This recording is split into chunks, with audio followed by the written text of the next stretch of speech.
Well, you see the donation boxes at McDonald's and you might hear a lot about it, but until you've actually stayed at a Ronald McDonald House, you have no idea what a godsend this home away from home is to the families of sick children. So joining me today is Director of Development Joe Citro, along with Isabella and Freddie, who would like to share their experience at Ronald McDonald House. Thank you all for being here. Thanks for having us. So Joe, I want to start with you because this has such a wonderful mission.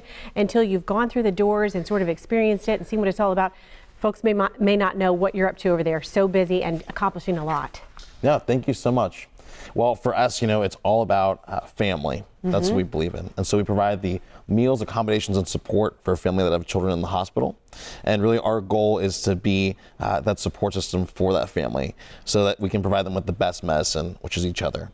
And so for us, we really focus on not only providing the support of supporting the families that are staying with us, but also how can we help the families that are bedside.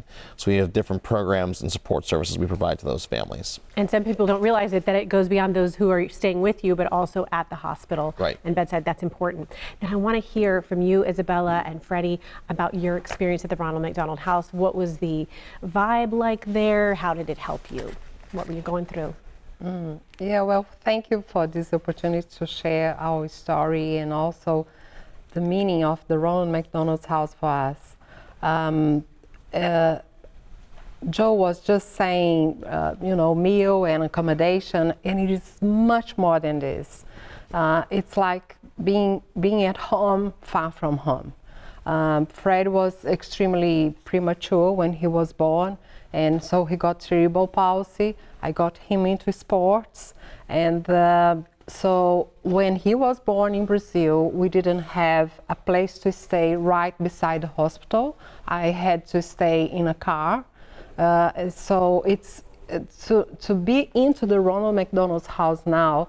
It's a huge impact on our life because now we came here, we found a wonderful physiotherapy for him, and now we've got friends. Fred got many things to do and to discover, and plus we were so worried that he was out of school, and they developed this e-learning lab, which is a learning lab, physical place and things that is learning there and having fun. So it's just unbelievable, serious. I'm glad you brought up some of those extra things that you might not even realize, the education lab and just the feeling that you have, the warmth of the people there. And so, Freddie, I want to ask you, what's your experience been like there? I'm sure you're making friends and doing some of those classes. That's great. Yes, it's good and bad. Bad was Leaving? Oh, no. Living in Friends leaving? in your When you see your friends, when your friends come and go through there, that's hard, right? Yes. Because you do make the friendships. So you have to stay in touch and find other ways to stay in touch, but then it's good because you make those friendships. yes. That's right. He has many opportunities to do so many new friends, and all of them passing through challenges. So it's just really, we made a lot of connections, and then when they get well, they leave. So that's why it's the bad part he was trying to explain. I know that folks are saying, hey, how can we help out?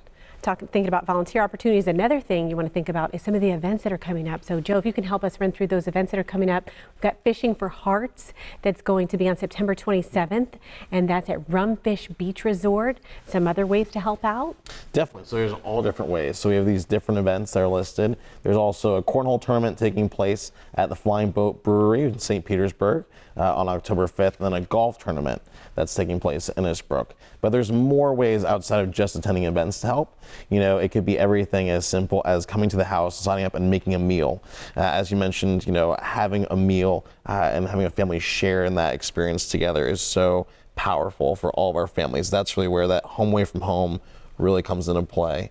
Getting involved as a volunteer and assisting with our day-to-day operations, helping out, even assisting in the Learning Lab, the education program we have now. We have some volunteers that help our former teachers that love that experience. That's great to hear, because you find out about all these different things that you need, so someone can sit there and say, you know what, I could add this, I can do that. Well, it's been so great talking with you, Joe. We really appreciate it. Thank you so much. Oh, Isabella, thank you. Freddie, wonderful to meet you. Thanks for being here.